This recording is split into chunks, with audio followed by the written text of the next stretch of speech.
तेनालीराम की कहानी और उनका जीवन परिचय। बचपन में आप लोगों ने कभी न कभी तो तेनाली रामा और तेनाली रामकृष्ण की कहानी पढ़ी होगी। स्कूलों की किताबों में भी तेनाली राम की कहानियों का जिक्र किया जाता है।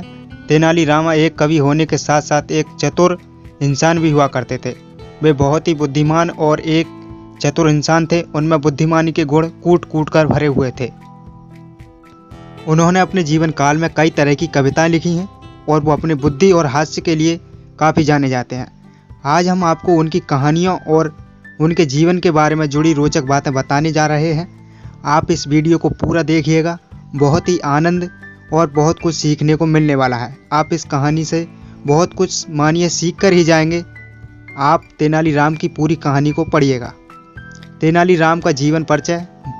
माना जाता है कि तेनालीराम का जन्म 16वीं शताब्दी में आंध्र प्रदेश राज्य में हुआ था। वहीं जन्म के समय इनका नाम गरलापति रामकृष्ण था।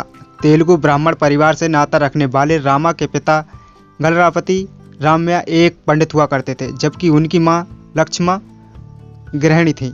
कहा जाता है कि जब तेनाली रामा छोटे थे तभी उनके पिता का निधन हो गया था, जिसके बाद उनकी मां ने उनको लेकर अपने माता पिता के यहाँ चली गई।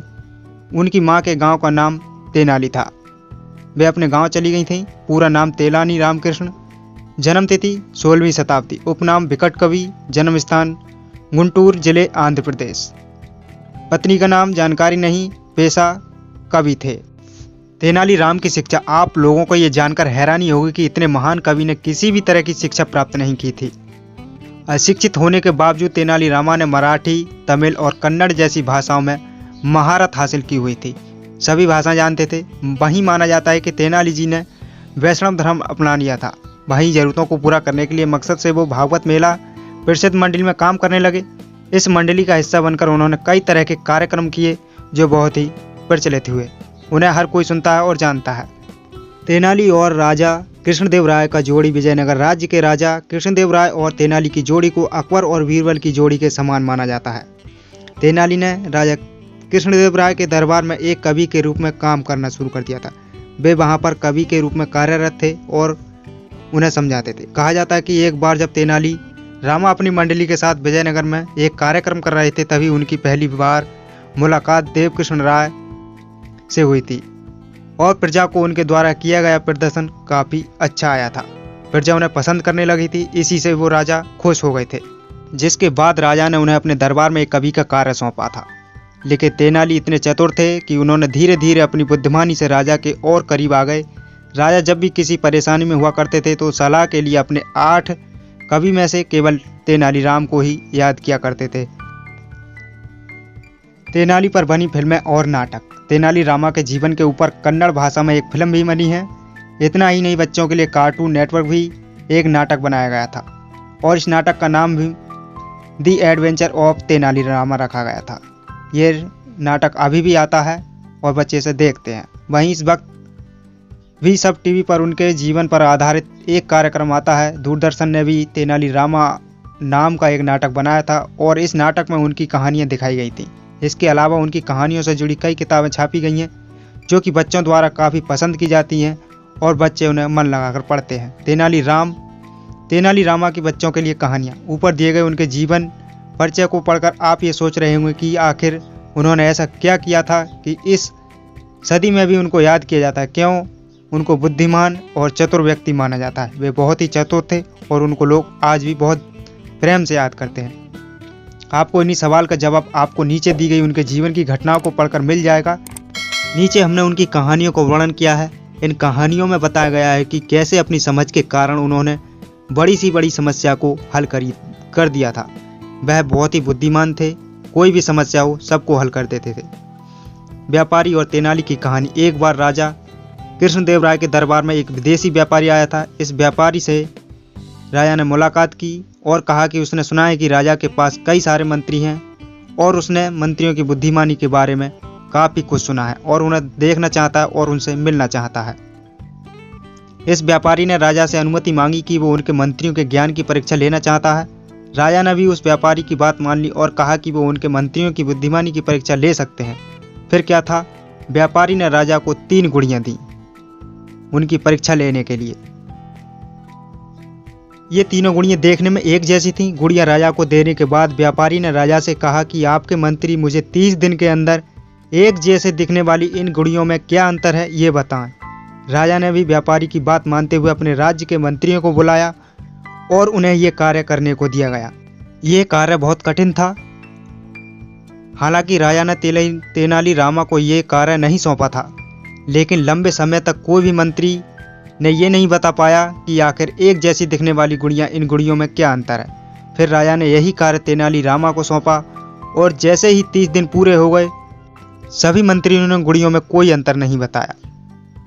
वो व्यापारी राजा के दरबार में अपनी चुनौती का जवाब मांगने आया। फिर क्या था, तेनालीरामा ने उस व्यापारी को कहा कि इन 3 गुड़ियों में से एक गुड़िया अच्छी है, एक ठीक ठाक है, जबकि एक बहुत ही बुरी है। तेनालीरामा ने इस जवाब को सुनकर सब हैरान रह गए कि आखिर किस आधार पर तेनाली ने यह जवाब दिया है कि एक गुड़िया गलत है और एक खराब है। फिर तेनालीरामा ने सबके सामने एक गुड़िया के कान में एक तार डाली और वो तार गुड़िया के मुंह से निकल आई।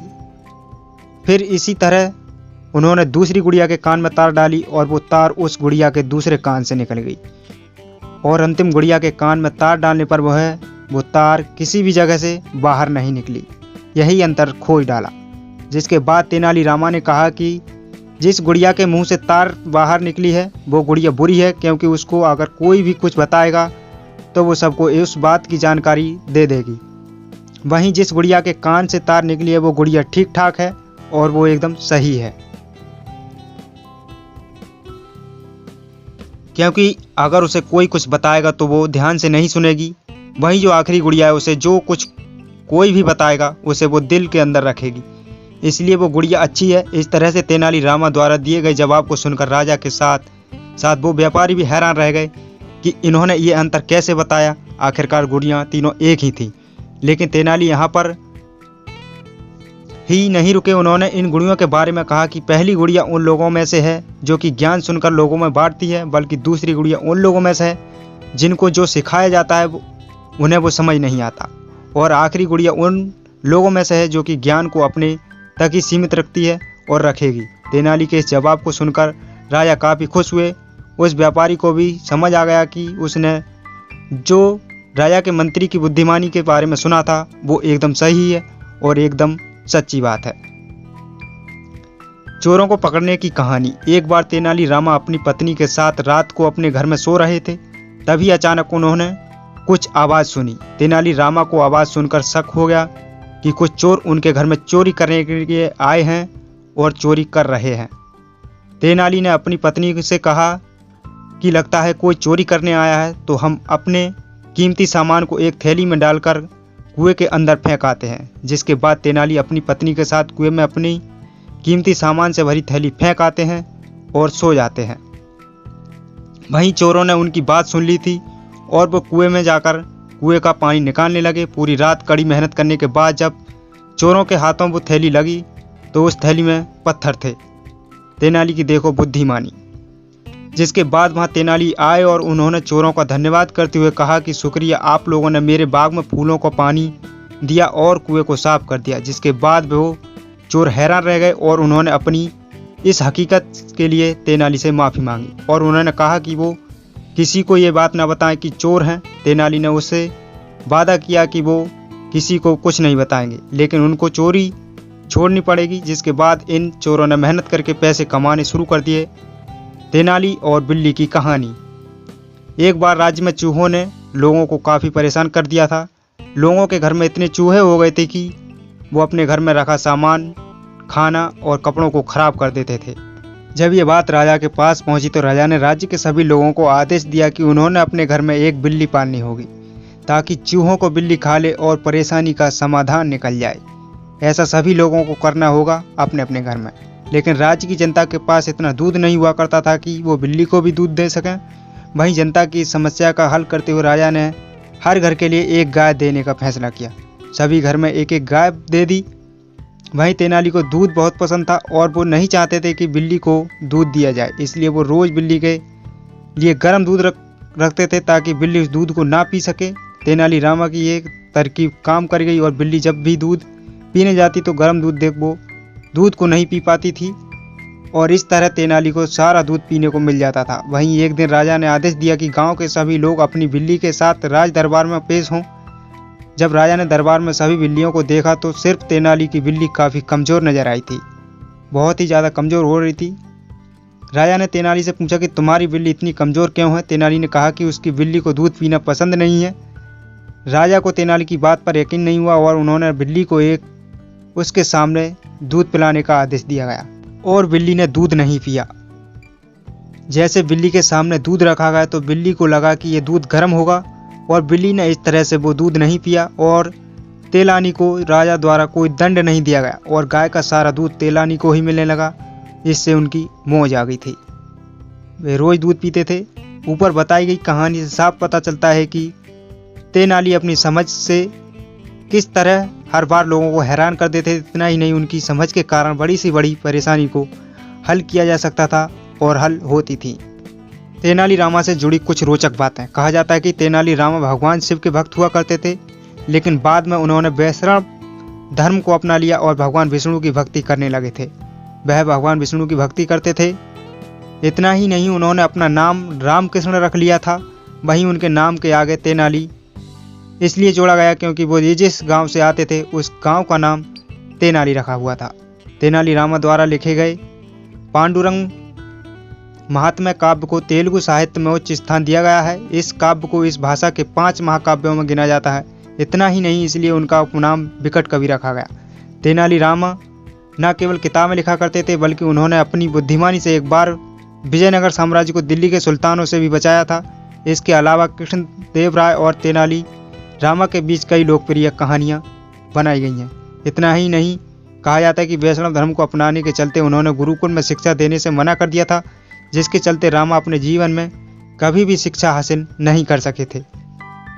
अगर आपको ये कहानी पसंद आई है तो प्लीज़ वीडियो को लाइक करें और चैनल को भी सब्सक्राइब करें।